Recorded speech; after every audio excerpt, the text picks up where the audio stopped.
da psicologia, é estudante de graduação, já tem gente na pós-graduação, como é A que... gente tem alunos tem alunos da pós-graduação também, né? O Bruno, por exemplo, eu me lembro que ele é da pós.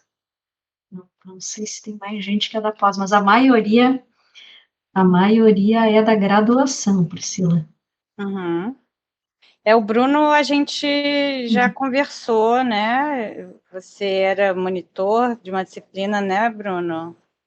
Sim, eu me lembro até de ter conversado contigo sobre se eu não sabia direito se tentava o mestrado, ou se ficava aí para, enfim, um emprego de recursos humanos, mas acabei tentando o mestrado no final das contas mesmo. Uhum. Sim, sim. E o Felipe é da pós também, né?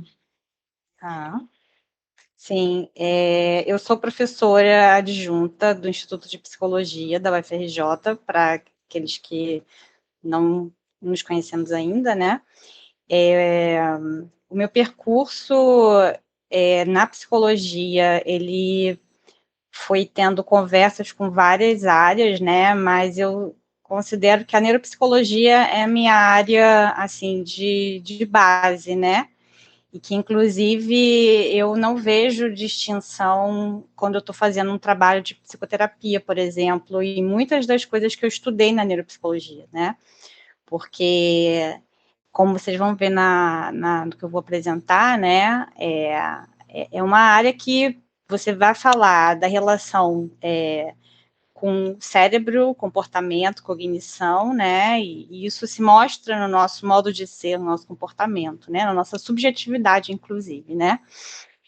E aí, se vocês quiserem fazer perguntas também mais, né, conforme for na apresentação, eu vou começar, né, por conta do horário também, para a gente não se estender muito, mas, me apresentando brevemente, é isso, né, assim, eu trabalho hoje com pesquisa e supervisão em neuropsicologia, mais especificamente com reabilitação neuropsicológica, mas atuei durante muitos anos em avaliação neuropsicológica, na clínica particular, né, e desenvolvo pesquisas principalmente na área da infância, né, então hoje o que eu vou falar é um pouco desse histórico da neuropsicologia para a gente introduzir, né, o contexto da avaliação neuropsicológica, e essa proposta de investigar as propriedades psicométricas, mais especificamente a validade, quando a gente está falando da neuropsicologia, quais são as especificidades, né?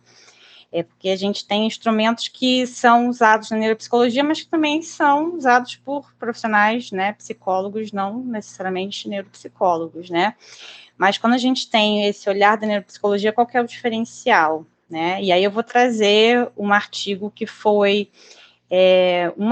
dos resultados da minha tese de doutorado, né, que vai fazer essa investigação da validade da medida da tarefa de fluência verbal, né, que é uma medida que ela é usada bastante, né, em avaliação neuropsicológica infantil, é uma das medidas mais usadas quando a gente fala de avaliar funções executivas, né, que é um tipo de habilidade que a neuropsicologia vai investigar no contexto, né, do funcionamento ali dos lobos frontais, né, que fala basicamente da nossa habilidade de organização, de planejamento, né, eu vou falar um pouco sobre isso, embora o objetivo de hoje seja vocês entenderem como que a gente pode pensar a psicometria, esse conceito da validade, num contexto de um instrumento neuropsicológico, né, que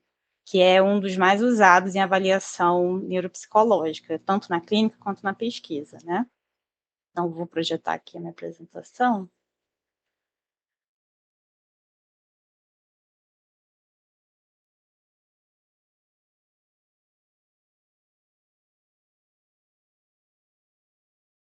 Eu acho que... Ah, tá, já apareceu.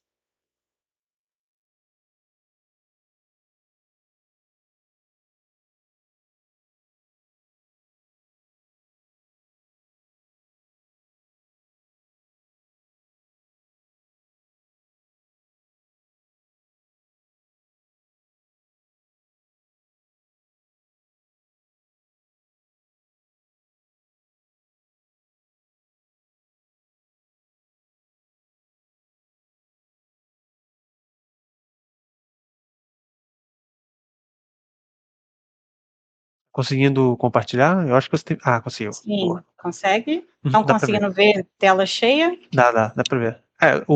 Tá o PowerPoint, né? Tem que Não ir tem tela cheia? tem que modo apresentação ali embaixo. E agora foi? Não, ainda não. Tá vendo o PowerPoint comum, assim.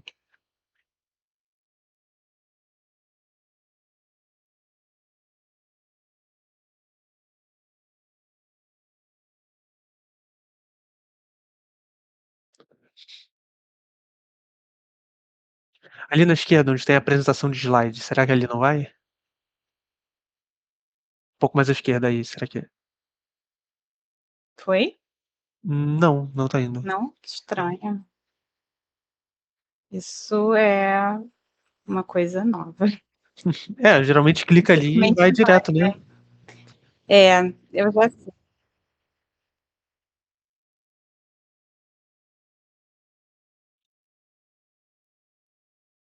Para compartilhar o PowerPoint.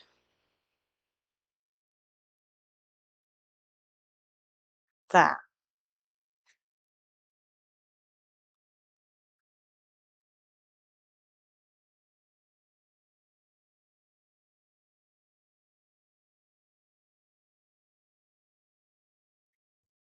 Priscila, às vezes, estou tentando pensar aqui, às vezes tu coloca no... Ah, tá. Agora tá Agora tá, interativo. agora a gente está vendo. Tá perfeito, agora foi. Certo. Então, vamos começar com as evidências de validade convergente, medidas neuropsicológicas, e aí, especificamente aqui na análise da tarefa de fluência verbal.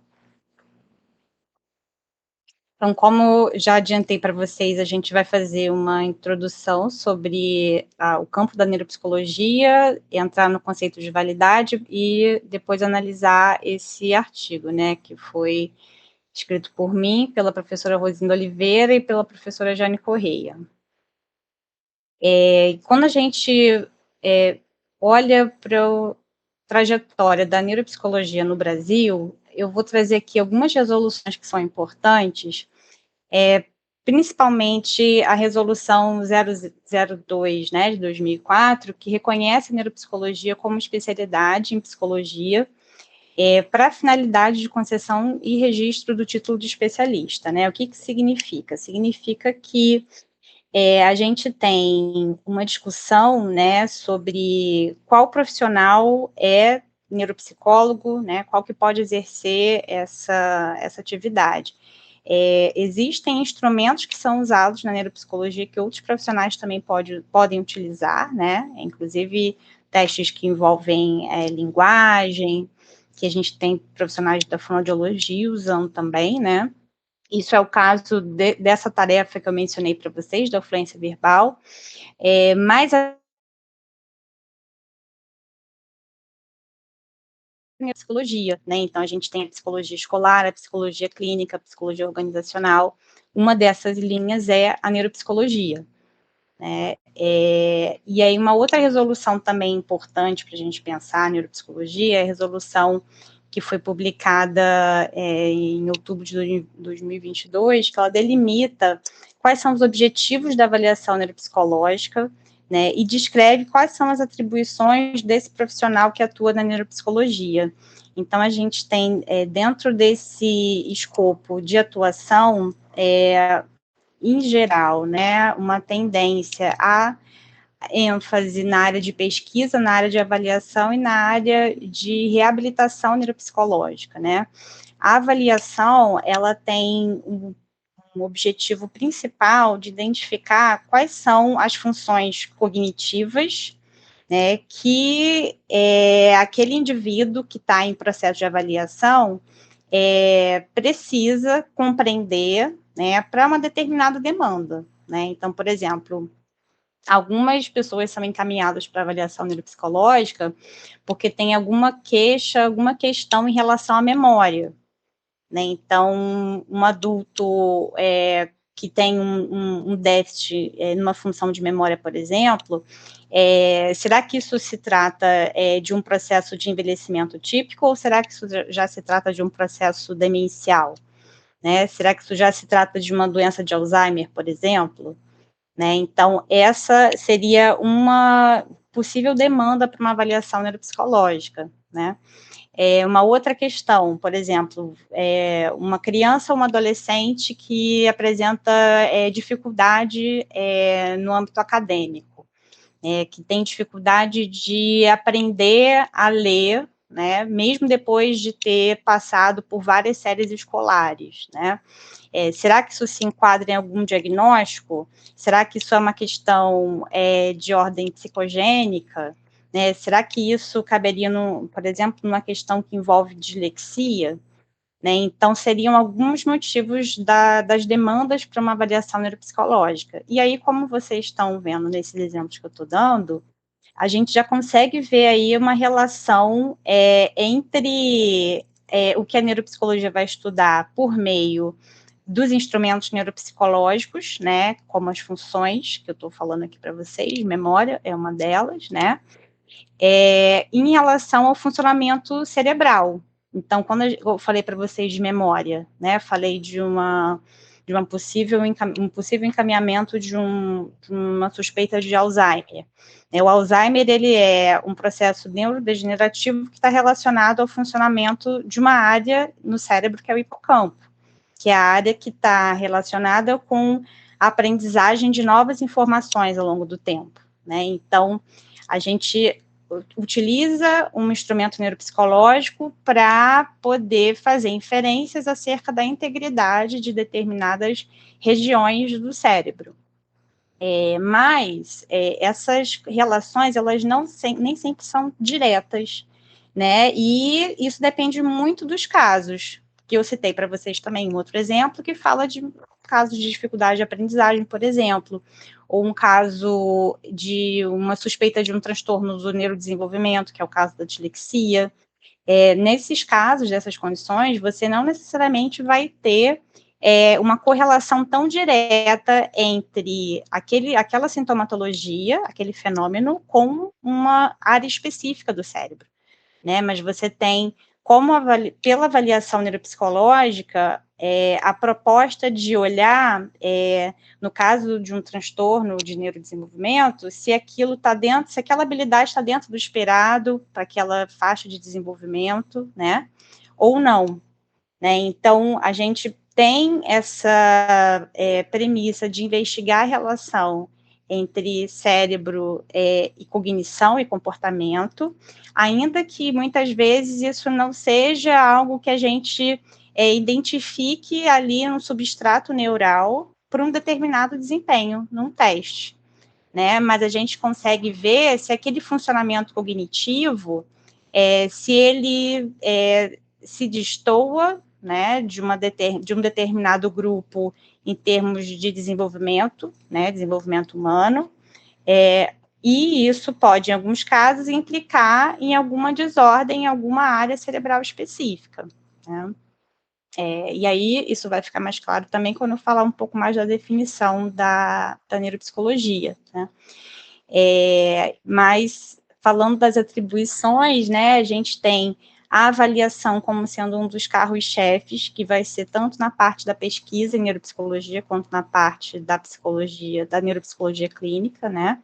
A gente tem também as intervenções em neuropsicologia, que podem ser chamadas de reabilitação neuropsicológica, de estimulação neuropsicológica ou estimulação cognitiva, que visam promover mudanças nesse indivíduo que passou por uma intervenção, né? Eu citei para vocês o caso, por exemplo, de uma pessoa que tem suspeita de Alzheimer, né? Ela, na avaliação neuropsicológica, foi identificado que aquele processo de envelhecimento não é típico, ou seja, ela pode ter apresentado um déficit muito mais acentuado em memória do que a maioria dos idosos, né? Então, o que isso pode indicar? Esse processo pode indicar para uma intervenção neuropsicológica, não só na memória, mas naquele contexto, né? Como é que aquele contexto, que inclui a família, por exemplo, vai lidar com aquela pessoa que agora está num processo de declínio de memória, um processo de doença de Alzheimer, né? Então, isso seria um dos aspectos de atuação da neuropsicologia. No caso, por exemplo, que eu citei para vocês da dificuldade de aprendizagem decorrente de uma dislexia, né? Na avaliação, a gente pode identificar que as habilidades de processamento fonológico, por exemplo, elas estiveram muito aquém do esperado para determinado nível de escolaridade, que pode indicar, dentre outras coisas, né, um transtorno do desenvolvimento, uma dislexia, e de que forma que a gente pode atuar nessas funções que estão relacionadas, né, pela teoria, com esse processo da dislexia, né, através de uma intervenção na memória de trabalho, né, que é uma das habilidades de interesse aí, né. Então, você tem como, a partir de um processo de intervenção, atuar em funções cognitivas e comportamentos, né, e também nesse contexto, né, buscando muitas vezes compensar algumas dificuldades, né, visando uma melhor adaptação daquela pessoa naquele contexto, né, mas você não pode trabalhar só com o indivíduo, né, então, como eu falei para vocês do exemplo de uma suspeita de Alzheimer, né, você vai trabalhar com a família. No caso de uma pessoa com dificuldade de aprendizagem, você pode trabalhar na escola, né, de que forma pode ser adaptado aquele material escolar, por exemplo, para que ela consiga ler e compreender aquilo, né. No trabalho também, se é um adulto com TDAH, por exemplo, e que ele precisa cumprir determinadas metas no trabalho, para manter aquela condição de emprego, né, de que forma você pode conversar com o empregador, e buscar metodologias diferentes, né, e que possibilitem que essa pessoa se mantenha naquela atividade, né. Então, seria algumas das atuações da neuropsicologia nesse sentido. E aí a gente pensa, assim, a partir da resolução de 2022, né, que regulamentou a área da psicologia mais voltada para o estudo da relação entre as funções do sistema nervoso, né, e o comportamento humano, utilizando para isso conhecimentos e construtos teóricos relacionados a neurociências, a avaliação psicológica e a psicologia do desenvolvimento. Então, pelos exemplos que eu fui dando no slide anterior, vocês puderam perceber que eu falei de conhecimentos que envolvem várias áreas, né? Então, para a gente avaliar um processo na infância, a gente precisa conhecer o que é esperado em termos de desenvolvimento de uma habilidade, como, por exemplo, leitura, que foi que eu citei, né? Mas a gente também pode falar o que é esperado em termos de desenvolvimento de linguagem, né? Se a gente está pensando se um caso é um caso de autismo ou não é um caso de autismo, né? A gente precisa entender qual é a idade em média que as crianças de desenvolvimento neurotípico começam a falar, para poder, ao avaliar numa determinada medida neuropsicológica, se aquilo está acima da média, dentro da média, né? Porque essa média representa esse grupo neurotípico, né? Então, conhecimentos relacionados à psicolinguística também, que isso, no caso da tarefa que eu vou falar para vocês, é fundamental, né? Conhecimentos relacionados às neurociências também, porque eu dei exemplos aqui para vocês da relação com o processo de envelhecimento, né? Que a gente precisa entender, por exemplo, de neuroanatomia, para avaliar um caso que envolve uma suspeita de demência, mas também para avaliar, por exemplo, um caso de traumatismo craniano, né? Se você tem uma lesão numa determinada área do cérebro, isso pode provocar mudanças no seu comportamento e não necessariamente só afetar a sua cognição, o seu pensamento. Né, e aí, como é que você pode compreender melhor o comportamento dessa pessoa após essa lesão, além de você fazer um exame de ressonância magnética, por exemplo, um eletroencefalograma, né? Você ter esse conhecimento, né, da relação entre determinada área do cérebro e o que aquela área está relacionada, né, em termos de comportamento. Que isso é um conhecimento da neurociência, por exemplo. né?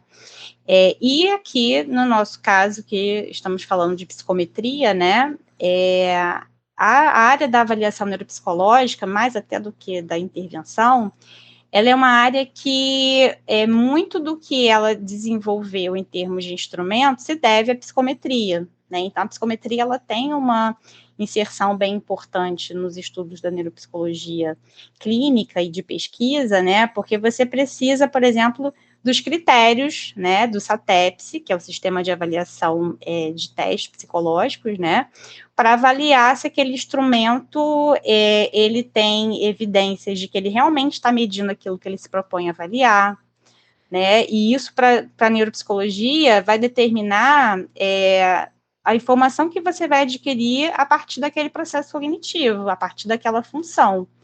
Né? Então, é preciso que os testes neuropsicológicos sejam pensados nesse contexto da avaliação neuropsicológica como um todo, né? Porque ele perpassa esses conhecimentos.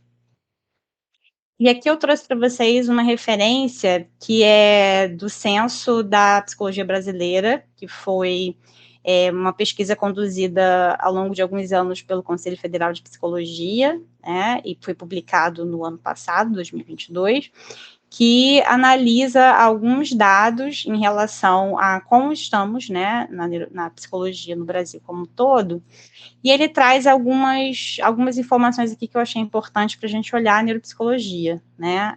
Quando a gente olha esses dados, a gente vê, assim, que ainda existe uma diferença bem importante em relação às áreas que a gente vê da psicologia na atuação profissional, né, então a neuropsicologia, ela estaria ali entre 5,7% dos profissionais psicólogos que foram entrevistados nesse censo, né, brasileiro, de todas as regiões do país, né, mas quando a gente olha aqui do lado à direita, né, a primeira parte, né, o primeiro quadrante seriam os profissionais que aspiram a atuar na psicologia, né, a gente vê que tem aqui na neuropsicologia 11,2% das pessoas que estão em formação aspiram a atuar em psicologia, né, então você vê que 5% é o que está no momento atuando, mas existe uma expectativa de que esse número vá até dobrar daqui a alguns poucos anos, né. E uma outra informação importante também é que, quando perguntaram aqui nesse último quadrante da direita, né, os profissionais que pararam de atuar numa determinada área, a gente vê que dos percentuais de menor, digamos assim, desistência da área foi a neuropsicologia, né, 1,1% dos profissionais entrevistados pararam de atuar em neuropsicologia, né, então quer dizer que a maioria das pessoas que começa a trabalhar nessa área, elas permanecem trabalhando, né, e isso mostra uma coisa que eu tenho observado bastante, né, ao longo desses anos, como que tem crescido, principalmente nos últimos 10 anos, a procura por avaliação neuropsicológica e reabilitação neuropsicológica também, né, tanto busca a partir de escolas, né, profissionais de educação que estão vendo o ser humano e os seus processos cognitivos de outra forma, né, a partir de buscar entender a relação entre aquilo que é um desempenho escolar e se aquilo fala, por exemplo, das funções executivas, se aquilo tem a ver com uma questão de processamento das informações fonológicas, se isso tem a ver com a memória, por exemplo, né, então esse olhar ele está ficando cada vez mais atuante na sociedade como um todo, né, e outros domínios, né, que já buscavam há mais tempo até avaliação neuropsicológica para encaminhar pessoas, né, que têm suspeita de uma demência, por exemplo, ou pessoas que vão ter uma condição que afete, né, que cause mudanças estruturais nesse cérebro, né, mas é importante a gente olhar a neuropsicologia não como aquela área da psicologia que vai necessariamente vir de algo que você veja, né, algo de modificável na estrutura do cérebro, não necessariamente, né? E é por isso que a gente está vendo esse aumento, né, de busca dessa avaliação, pela uma própria mudança mesmo da forma como se entende, né, a cognição humana. E, assim, dentro desse contexto de profissionais da neuropsicologia, né, estarem engrossando as formações, né, a gente vê um aumento do número de institutos que oferecem cursos de pós-graduação, tem um aumento também quando a gente vê as linhas de pesquisa que são cadastradas, né, na CAPES, por exemplo, que tenham a palavra neuropsicologia, um aumento também, né, em relação aos anos anteriores. E o Conselho Federal de Psicologia publicou, em parceria com alguns institutos de pesquisa, né, dentre eles o IBNEC, em 2023, esse manual, né, que é uma cartilha, Neuropsicologia, Ciência e Profissão, voltado, né, para orientações mais específicas da atuação profissional, né, visando pensar questões tanto técnicas, mas também éticas, né, nessa prática profissional neuropsicológica.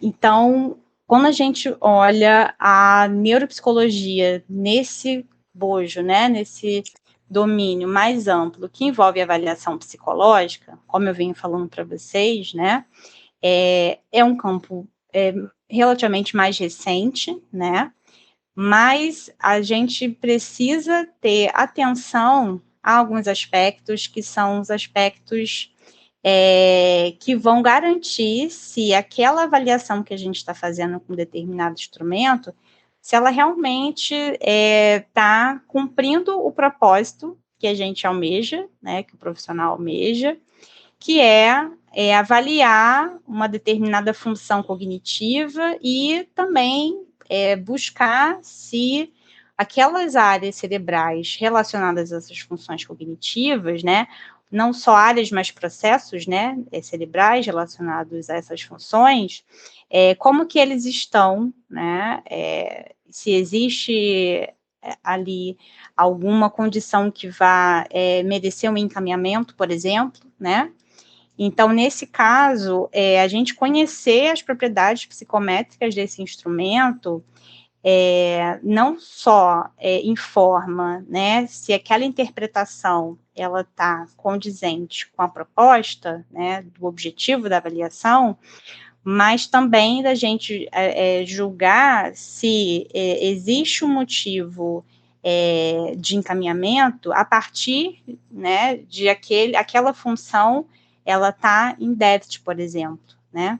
Então, se, por exemplo, eu tenho um teste de memória, né, que eu vou avaliar se aquele instrumento, eu vou avaliar uma pessoa com aquele instrumento, e aí naquele instrumento aquela pessoa tem uma pontuação mais rebaixada, por exemplo, né? Então, para poder garantir que existe ali um processo que é neurodegenerativo, né, que pode vir a ser neurodegenerativo, eu preciso ter certeza que aquele instrumento, ele realmente está avaliando memória, e ele está avaliando memória, né, como uma função, isso seria validade, né, que é um aspecto da propriedade do teste, né, do teste do score também, né.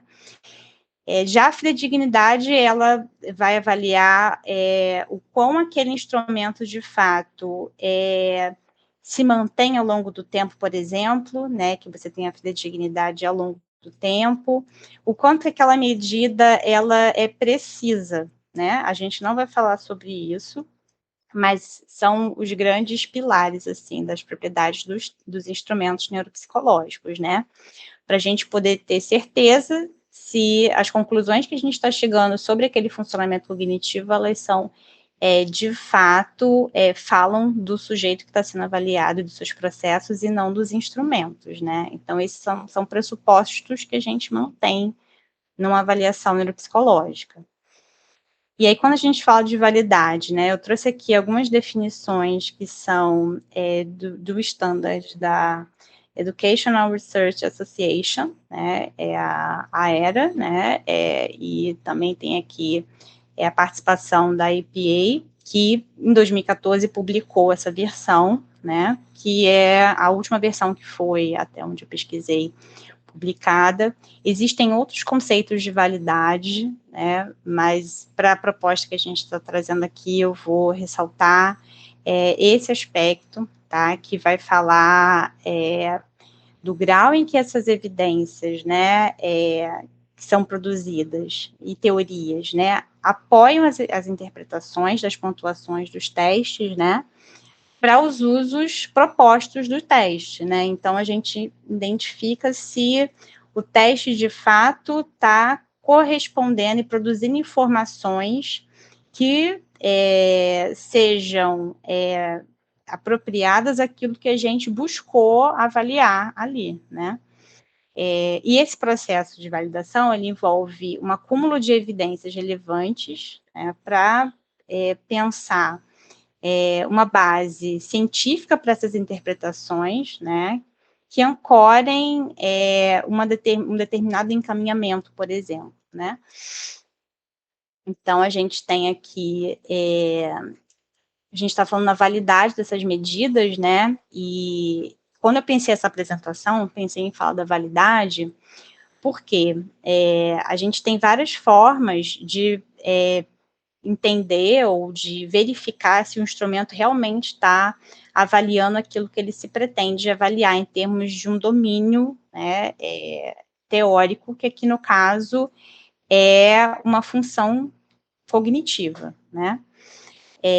Então, eu já tinha trazido aqui para vocês esse conceito, né, da validade. Agora a gente vai olhar a validade que é baseada nas relações com outras medidas, né, porque de que forma eu posso avaliar se eu tenho um objetivo de pesquisa, né, de entender se aquele instrumento de fato está medindo o que eu busco, né, como é que eu posso identificar isso? Então, a gente tem alguns parâmetros aqui que vão ser específicos da validade baseada em relações com outras medidas, né? Então, eu trouxe aqui somente formas de investigar a validade que se baseiam nas relações com outras medidas. Por quê?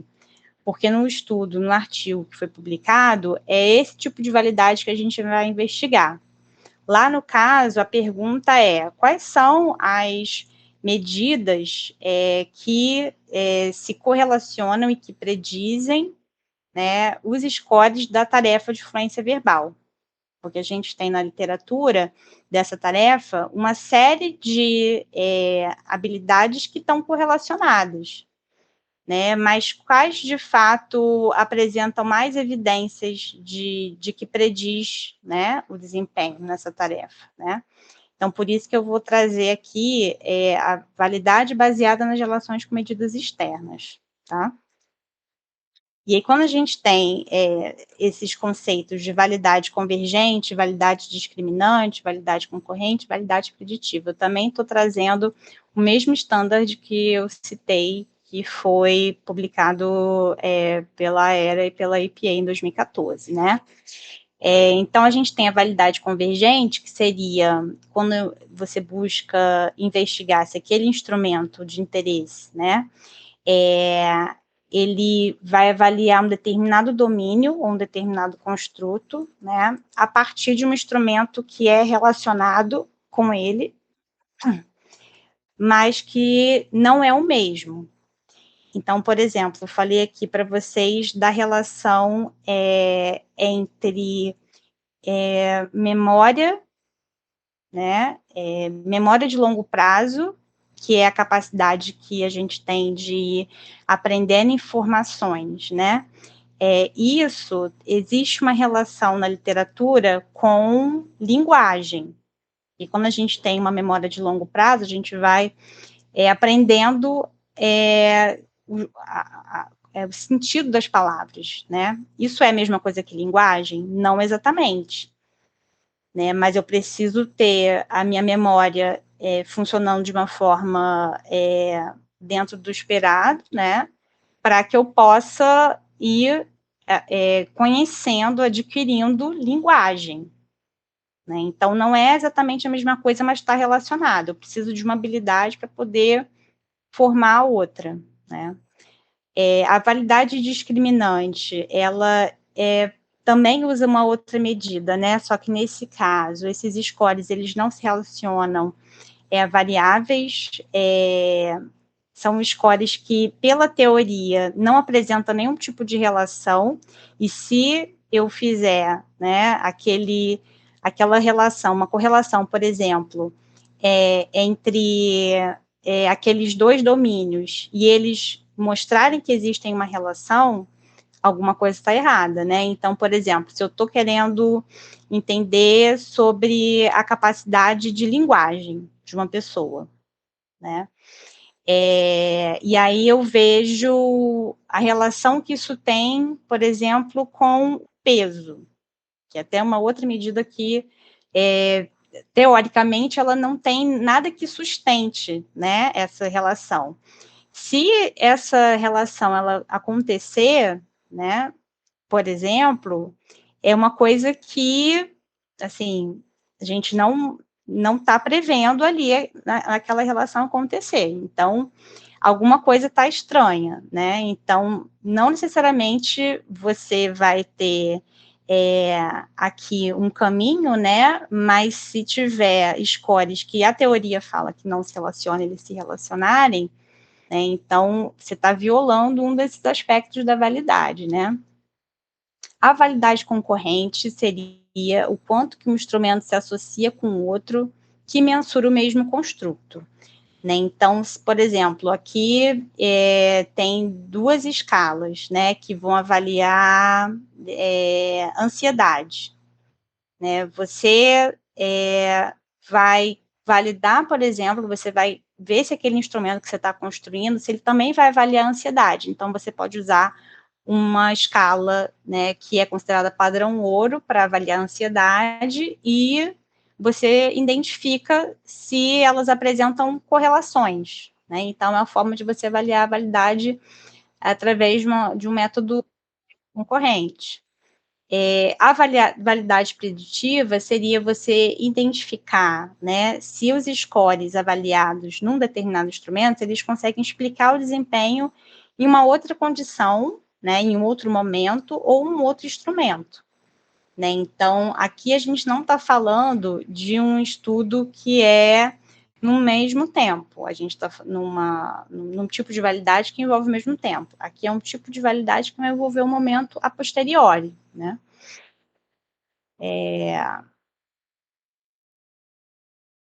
Então, a gente entende, né, nesse sentido que está sendo trazido aqui com o escopo da neuropsicologia, que a gente identificar se o domínio que está sendo avaliado, de fato, ele está sendo avaliado, né?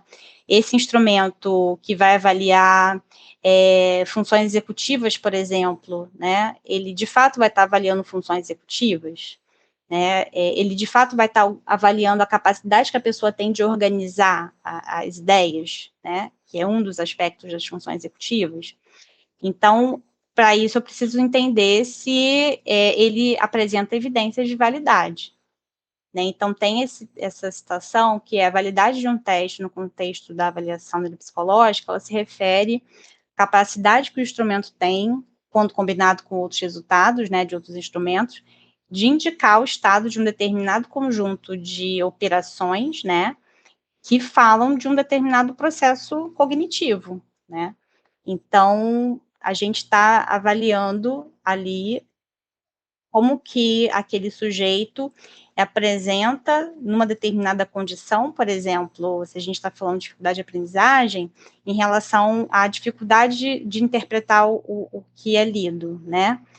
Isso está falando de algum processo que envolve essa capacidade de organização. Então, isso envolve essas funções executivas. Então, a gente precisa ter parâmetros de validade também, né, para a gente poder avaliar como que aquela capacidade, em termos de compreensão de texto, né, compreensão leitora, ela se encontra em relação ao que se espera naquele nível de escolaridade, aquilo que foi trabalhado, né? E isso pode ajudar, de alguma forma, com diagnósticos, né? Se você tem uma pessoa que tem um desempenho muito rebaixado, né? Isso pode falar, por exemplo, de alguma condição. Às vezes, as pessoas com dislexia, elas apresentam, dentre outras dificuldades de compreensão leitora, né? Então, você precisa identificar esses parâmetros para poder produzir interpretações que sejam válidas, né, nas avaliações. E aí, essa introdução, né, que foi para a gente entender do porquê que falar sobre tarefa de fluência verbal, né, e a relação que isso tem com psicometria, né, principalmente com esse conceito da validade. Porque eu vinha falando para vocês, né, que essa tarefa é uma tarefa que é uma das mais usadas em avaliação neuropsicológica infantil, também em avaliações de adultos, né, mas quando a gente fez a revisão, né, da literatura, se identifica que muitos dos instrumentos que são usados em neuropsicologia, principalmente na neuropsicologia brasileira, acabam sendo utilizados, né, você tem estudos de normatização, mas você tem poucos estudos acerca das evidências de validade daqueles instrumentos, né, então, a literatura tradicionalmente fala que essa tarefa, né, de fluência, ela vai avaliar um domínio, né, que é o domínio de funções executivas, né, de organização. Mas isso, de fato, não foi testado, né, a gente começa a investigar isso, existem alguns estudos que já vão investigar isso com outras populações infantis, mas com crianças de desenvolvimento típico tem muito poucos estudos que vão investigar essas evidências de que, de fato, né, de que medida, de que funções essa medida vai estar avaliando, né. E eu vou fazer aqui uma introdução também para vocês sobre essa tarefa de fluência verbal. Algumas pessoas imaginam que já devam ter visto, mas não todo mundo, né? A gente tem essa tarefa que não é um teste padronizado, né?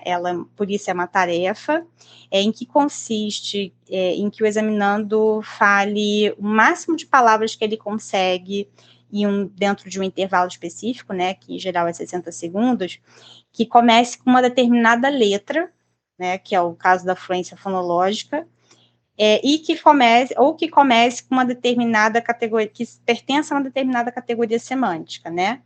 Então, por exemplo, nessa versão fonológica das letras, né, eu peço para a pessoa falar o máximo de palavras que ela puder que comecem com a letra F, dentro de 1 minuto, né?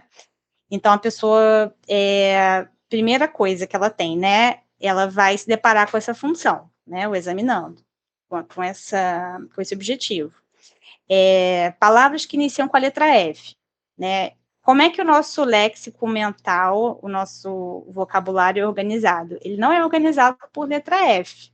Ele é organizado por exemplo, categorias semânticas. A gente tem os animais, né? Então, a gente tem os animais da floresta, os animais aquáticos, os animais da fazenda, né? Em geral,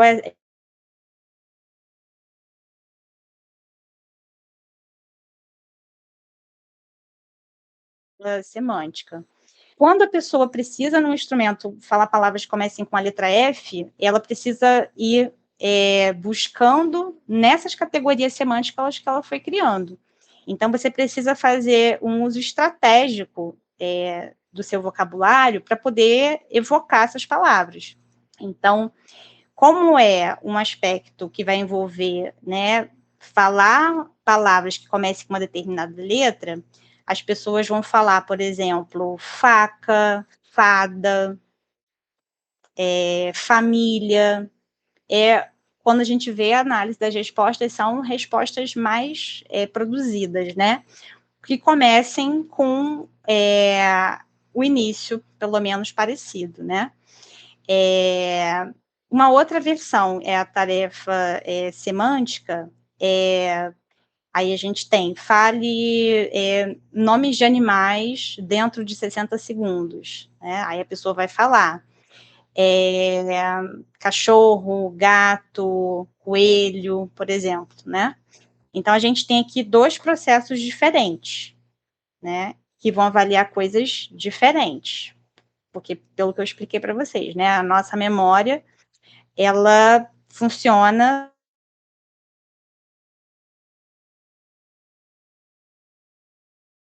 quando a gente tem que lembrar dos nomes de animais, a gente tende a buscar, muitas vezes, aquelas subclasses, né? Animais, como, por exemplo, da fazenda, da selva.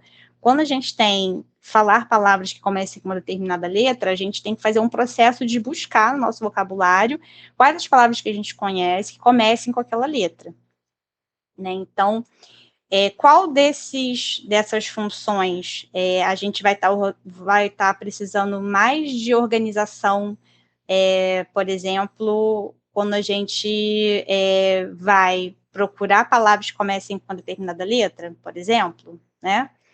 E eu estou chamando aqui de organização, um aspecto, né, das funções executivas. As funções executivas, elas são funções que possibilitam que nós consigamos dar conta, né, no sentido de executar planos mentais, né? Então, quando a gente fala de funções executivas, a gente tem um grupo, né? A gente tem a organização, a gente tem o controle inibitório, né? A gente tem a flexibilidade. Quando na literatura se olha essa medida neuropsicológica, existem várias correlações entre essas funções, né? Mas não existe ainda essa investigação com crianças, né? Então, muitos dos estudos vão olhar para os adultos e vão, a partir daí, gerar inferências sobre as crianças, né? Então, dentro desse contexto, esse estudo teve como proposta investigar, dentre essas funções que estão associadas a esses processos que eu falei para vocês, quais deles, de fato, estão sendo avaliados quando a gente olha o desempenho das crianças, quando a gente olha os scores, né? Então, essa foi a proposta da gente investigar com esse estudo, né? Então, a gente tem aqui, né, que muitos estudos com adultos vão apontar que esses scores da fluência verbal, eles vão falar de uma das funções executivas, que é o quanto que você consegue mudar rápido de uma tarefa para outra. Então, se você, por exemplo, estava falando nomes de animais, né? Aí você pensa nomes de animais da floresta. Aí você vai falar leão, elefante, né? Macaco. Aí você esgotou as palavras que pertencem àquela categoria, você muda de categoria, né? Aí você fala, por exemplo, animais domésticos, né? Então, aí você fala cachorro, gato. Então, a ideia dos estudos com adultos é que a fluência verbal avalia a flexibilidade cognitiva, porque envolve esse processo de você ficar buscando as palavras, né, quando você esgota uma determinada subcategoria semântica, né? Então, essa é a principal referência que a literatura dos adultos traz. Mas, quando a gente está falando de criança, existem algumas diferenças, né? Por exemplo, o léxico dos adultos, ele já está, em geral, quase todo que formado, né? A gente vai aprender muito mais palavras quando a gente é criança, do que quando a gente já está num certo processo, né, na vida adulta. A gente aprende novas palavras, mas a gente tem uma taxa de crescimento muito maior na infância, né? Então, será que isso, de alguma forma, interfere na função que é avaliada, né? Será que, de alguma forma, a fluência verbal ela está avaliando um outro domínio em crianças, né? Foi uma pergunta. E a parte da fluência fonológica, quando a gente está falando de palavras que começam com a letra F, né, a gente tem aqui, como exemplo, a pessoa pode falar faca, fada, família, né, isso, pela literatura de adultos, é lido como um tipo de tarefa que envolve organização, funções executivas, porque você precisa ter uma estratégia, né, organizar uma estratégia de buscar palavras. Esse é o pressuposto dos estudos dos adultos, né? Mas e quando a gente está falando de crianças que estão aprendendo ainda os sons das letras e a correspondência, né? Entre letra e som, por exemplo, será que existem outros processos, né? Para além da organização, que também impactam nesse desempenho, nesse score da fluência fonológica, né? Então, isso ainda não tinha sido tão investigado quando a gente começou a fazer essas pesquisas, né? Então, a gente tinha um instrumento que a literatura vai trazer, basicamente, literatura de adultos, né? Que avalia funções executivas, né? E que identifica essa medida, fluência verbal, como uma medida válida, mas a gente tem aquele pressuposto que da validade, né, que é muito importante aqui, que a validade, ela está no instrumento ou ela está na interpretação que você vai fornecer aqueles scores, né? Então, a gente vê que essas evidências, elas podem ser válidas para os adultos, mas não necessariamente para as crianças, porque é uma outra população com outras características cognitivas, numa outra fase de desenvolvimento, né? Então, a gente foi investigar se, de fato, a gente tem como avaliar as evidências de que essas tarefas, né, avaliam funções executivas, né? Então, e para isso foi utilizada essa bateria de avaliação cognitiva, né? Para a gente poder avaliar a validade a partir da relação com outros instrumentos, né?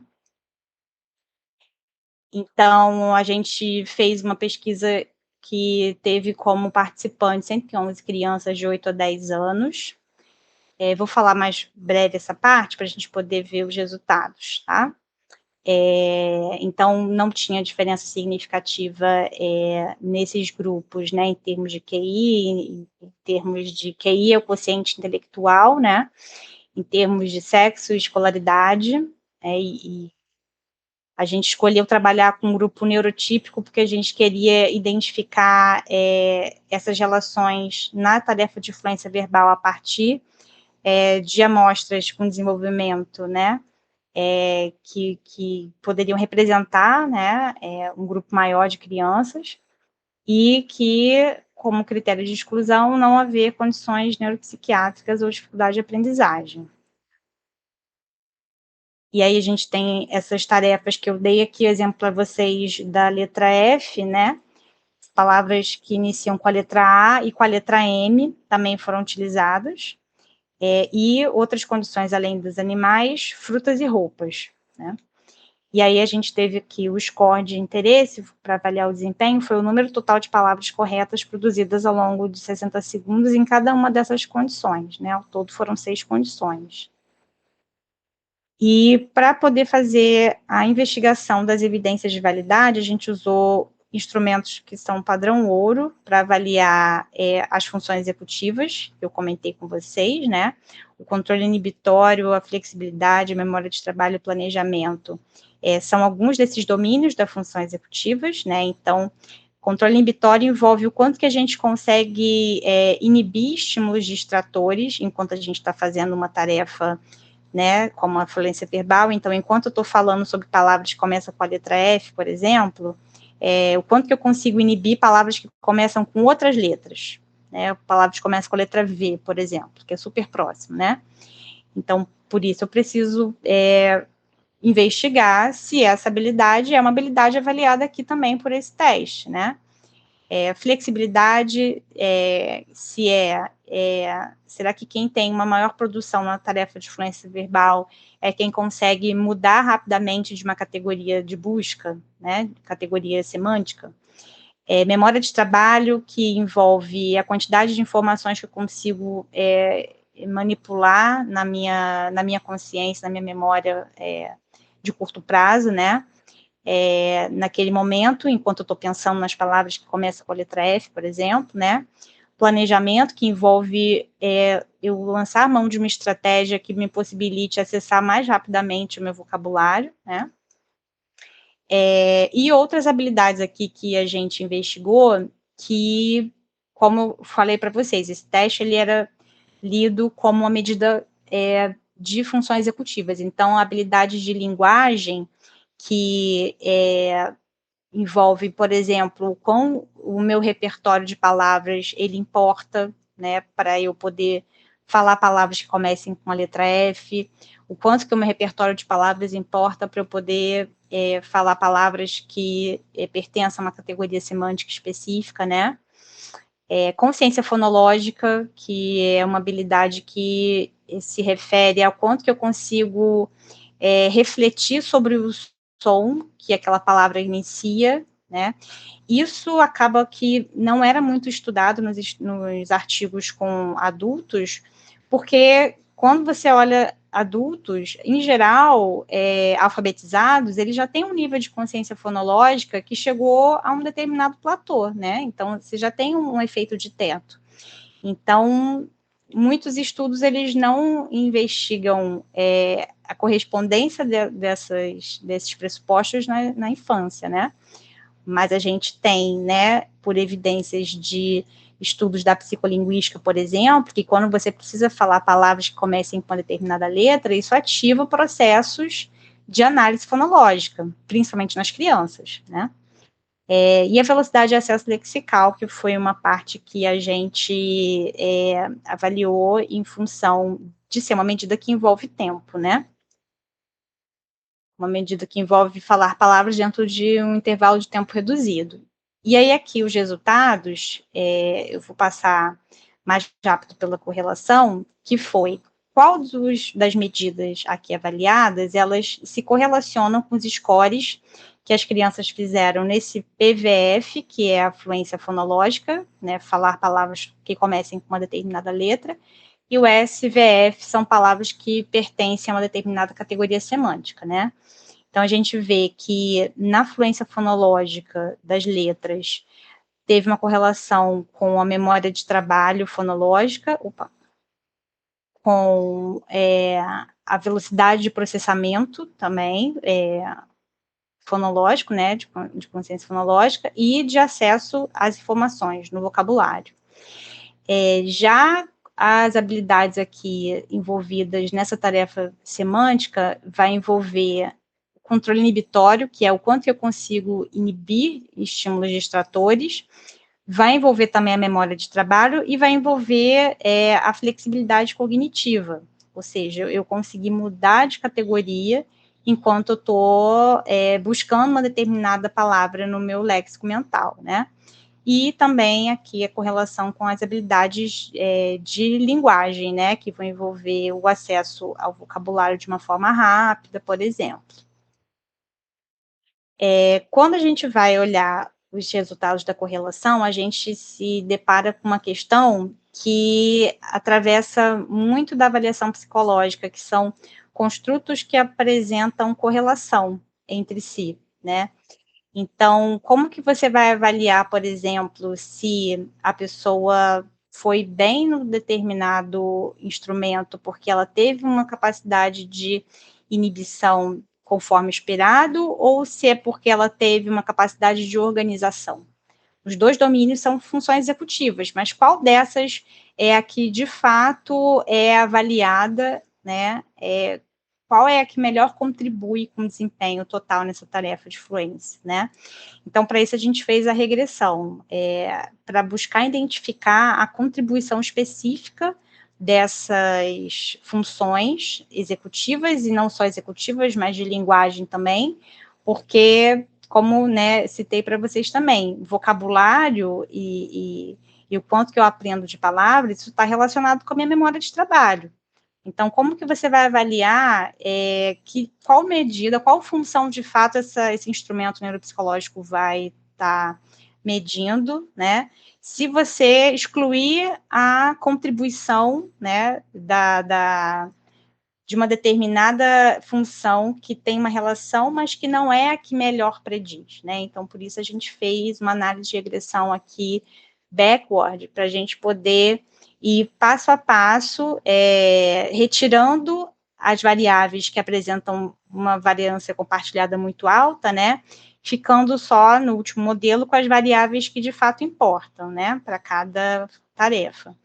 Então, essa aqui é a tabela da regressão da fluência fonológica, que é por letra, e pelo modelo 5 vocês podem ver que as medidas que tiveram aqui um valor de beta significativo, aqui nessa coluna, aqui, que é a quarta coluna, foi as medidas que vão envolver memória de trabalho e as que vão envolver a produção de rima, que é um tipo de análise fonológica, né? Análise a partir da letra.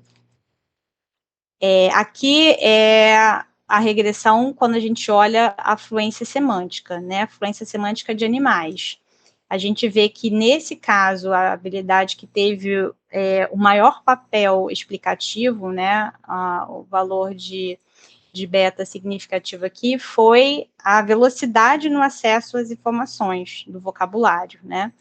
Então, a gente vê que, dependendo da tarefa, se é a versão fonológica, se é a versão semântica, ela vai estar avaliando construtos diferentes, né? E ainda quando eu olho também a fluência semântica, mas quando eu não olho nomes de animais, eu olho nome de frutas e de roupas, eu vejo uma outra habilidade aqui que corresponde, né, ao que melhor explica esse desempenho. No caso de fruta, a gente tem um papel importante aqui da velocidade de acesso lexical, mas também de memória, né, de trabalho, memória de curto prazo. E no caso de roupas, existe aqui uma participação também da habilidade de planejamento, que é uma das habilidades de funções executivas, né?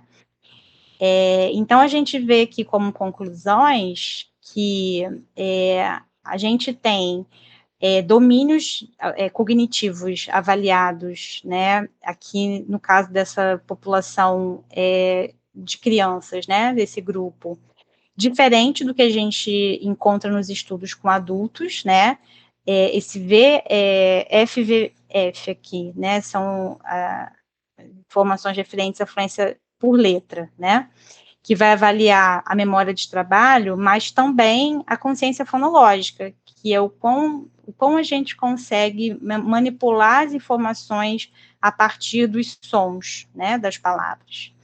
Enquanto que os estudos com adultos, eles falam muito do papel das funções executivas, do papel da habilidade que você tem de gerar estratégias para buscar as palavras no seu léxico mental. Então, é aquela coisa, o instrumento, ele para adultos, ele pode ser uma medida válida para avaliar funções executivas, mas será que para criança a gente pode falar a mesma coisa, né? Já que existe esse papel da consciência fonológica como sendo um preditor significativo, né?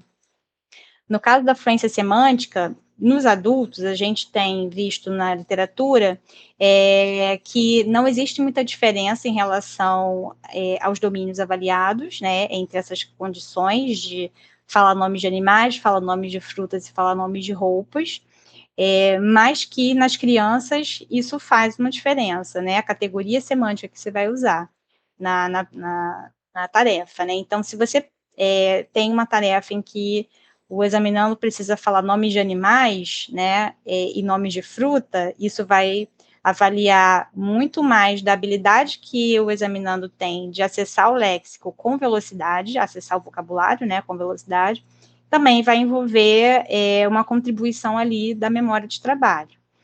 Quando a gente olha para a fluência de roupas, essa participação da memória de trabalho se mantém, mas também a gente vê que existe uma demanda maior de planejamento, né, para que a pessoa faça as informações, né, dentro daquilo que ela foi adquirindo em termos de nomes de roupas, né? Então, a gente vê aqui que, a partir desses estudos, dessas evidências, né, nessa amostra, existem funções específicas, quando a gente está olhando essas coisas, são diferentes quando a gente compara com os estudos de adultos, né? Então, a gente tem algumas das evidências, né, de que a tarefa de fluência verbal fonológica ela pode ser uma medida mais sensível ao processamento fonológico em crianças do que se vê em adultos, né? E, no caso da fluência semântica, é um padrão diferenciado conforme a categoria, e isso precisa ser visto num contexto também, vou passar aqui por conta do tempo, das avaliações neuropsicológicas que são conduzidas, né? Porque, como eu mencionei para vocês no início, a gente tem uma das tarefas mais usadas em avaliação neuropsicológica infantil, que são medidas que existem normas, mas que existem poucos estudos de validade ainda, ou seja, quais são, de fato, as funções cognitivas que esse teste vai avaliar nessa população específica, que são as crianças, né, de desenvolvimento típico, né? Então, a gente vê que existem algumas diferenças em relação, principalmente, à participação de processos de linguagem, né, ou seja, processos de consciência fonológica, que envolvem você, né, poder manipular e ter uma consciência dos sons que aquelas palavras começam, e que isso não acontece com adultos. Então, quando a gente pensa no uso da psicometria na avaliação neuropsicológica, ela possibilita que a gente conheça os instrumentos que estão sendo utilizados na avaliação, para que a gente possa tirar conclusões que sejam, né, que reflitam de fato o funcionamento daquele indivíduo que está sendo avaliado. Aí aqui são as minhas referências e meu e-mail. Então, com isso eu concluo a minha apresentação. Que legal, Priscila.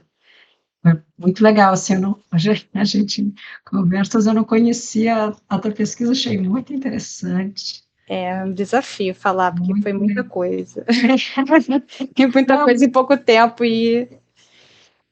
Nossa, mas foi muito interessante, assim, ver uma aplicação, né, bem concreta, e ver os resultados tão interessantes, assim, né, porque, pelo que tu falou, não tem muito estudo com criança, né, e fora no Brasil também não tem, Priscila, assim, com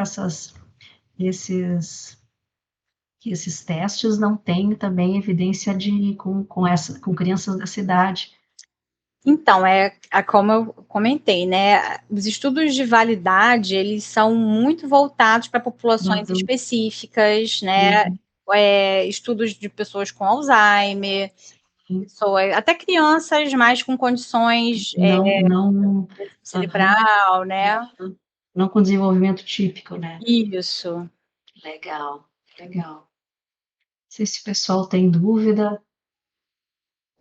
Eu queria fazer umas perguntas, são duas perguntas, na verdade. Quando a gente está falando, por exemplo, de populações adultas, neurotípicas mesmo, como existe uma diferença de fluência verbal referente a alguma questão sociodemográfica, como sexo, nível educacional? Então, as normatizações, como são as normatizações nesse sentido? Faz diferença o nível educacional da pessoa? Essa seria a primeira pergunta. A segunda pergunta seria se como o nível de fluência verbal de uma pessoa, ainda no espectro do típico, ele poderia estar associado com determinadas funções que ela executa, assim, poderia estar associado com determinadas profissões ou determinadas atuações. Por exemplo, será que pessoas com alta fluência verbal se prefeririam a área da docência, atividades como literatura, são pessoas que tendem a gostar mais de ler, e pessoas com baixa fluência verbal ainda assim, como dentro do espectro típico, prefeririam atividades que não envolvem a leitura. Então, será que existe estudos, ou que você imaginaria que teria uma diferença no comportamento de pessoas, dado a diferença de fluência verbal ainda no espectro típico, assim? Em relação às características sociodemográficas, sim, isso é uma variável bem importante, né, e que por isso a gente precisa controlar quando faz um estudo como esse, né.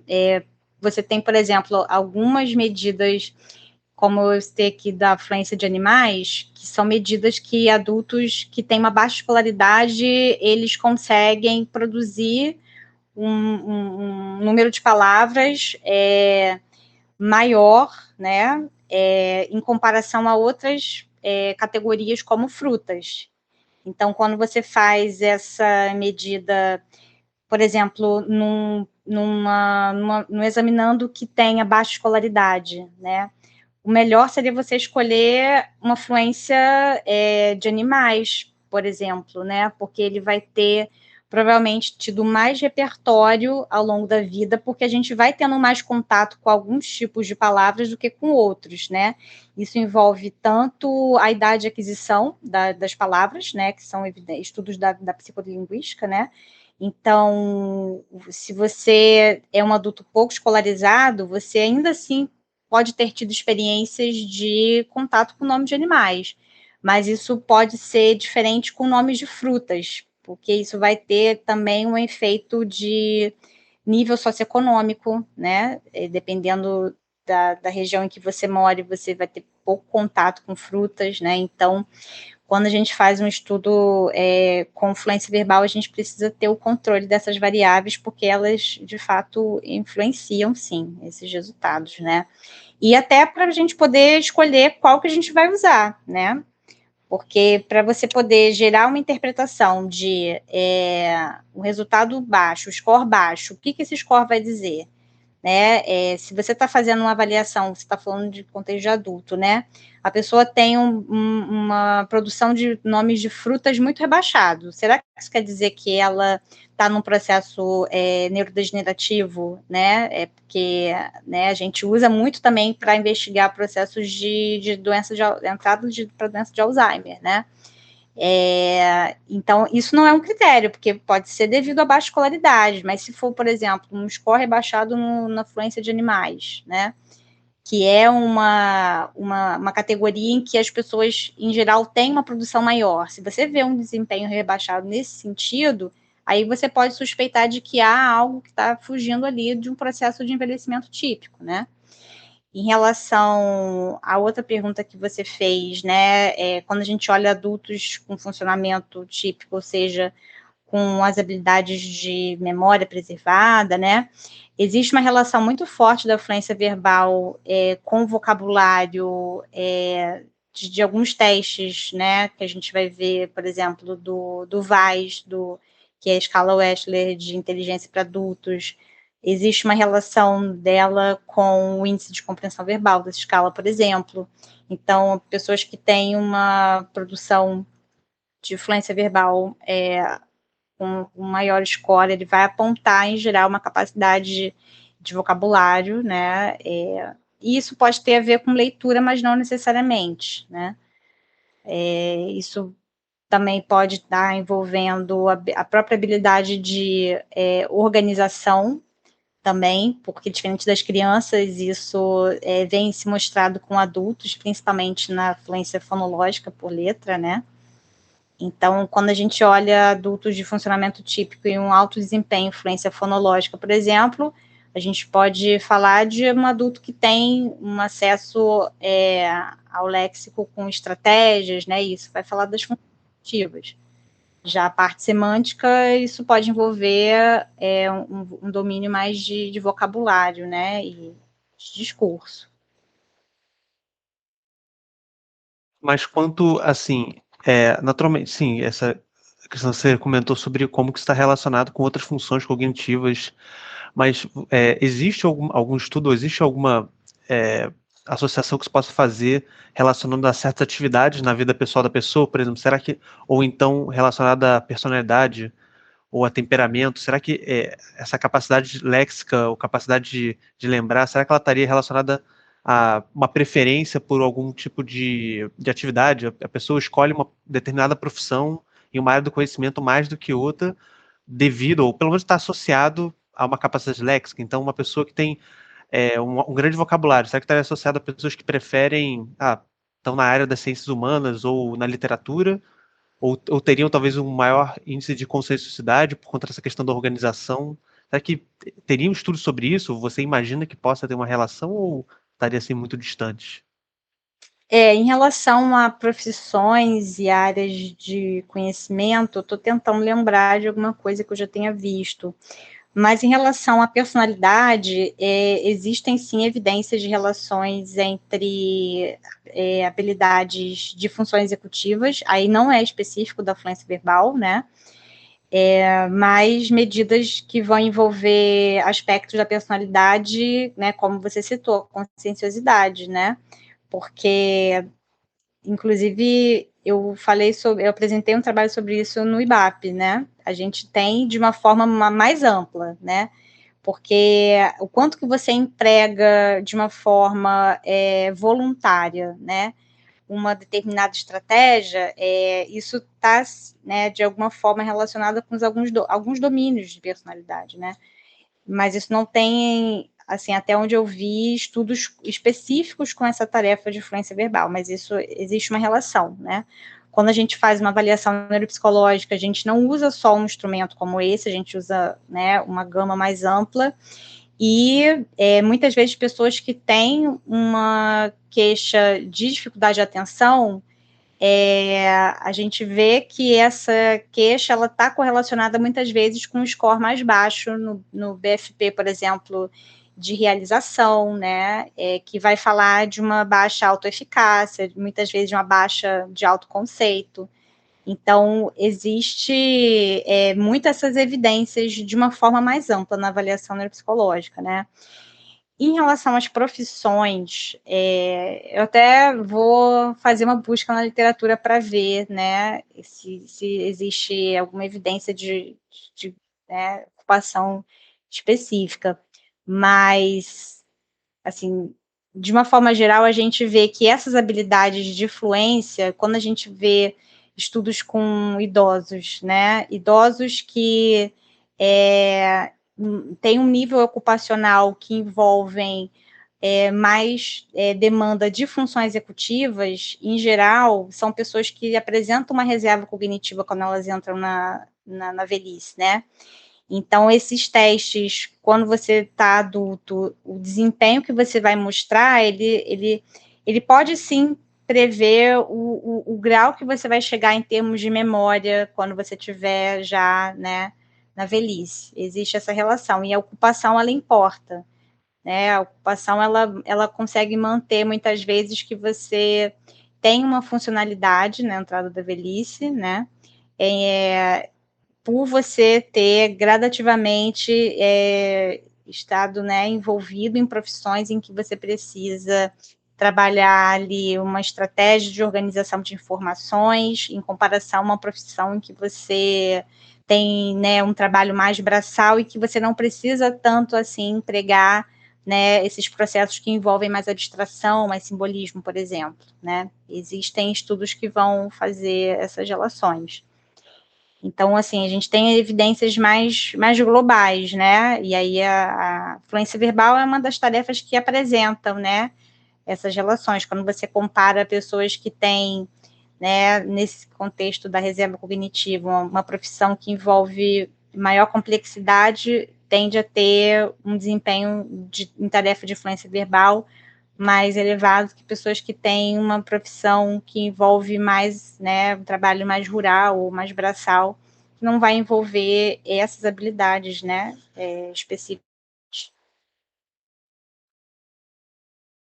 Show, obrigado pela resposta, ficou claro. Não sei se mais alguém quer fazer algum comentário, uma pergunta para a professora Priscila, que eu não diria que a gente já pode encerrar, já está ficando tarde já, então, se mais alguém quer falar alguma coisa, perguntar. Bem, eu acho que a gente pode encerrar então hoje, né? Encerramos aqui 9h45, acho que é um bom horário, né? E, bem, eu acho isso. Obrigado, Priscila, por ter vindo, assim. Acho que foi ótima apresentação, super bacana, assim. A gente tem vários seminários sobre pesquisa quântica, psicometria. Eu acho que esse tema de neuropsicologia não tinha aparecido até agora. Eu acho que super bacana, super esclarecedor, assim, tinha muitas coisas que eu conheci um pouquinho, mas que ficaram mais claras, assim, para mim.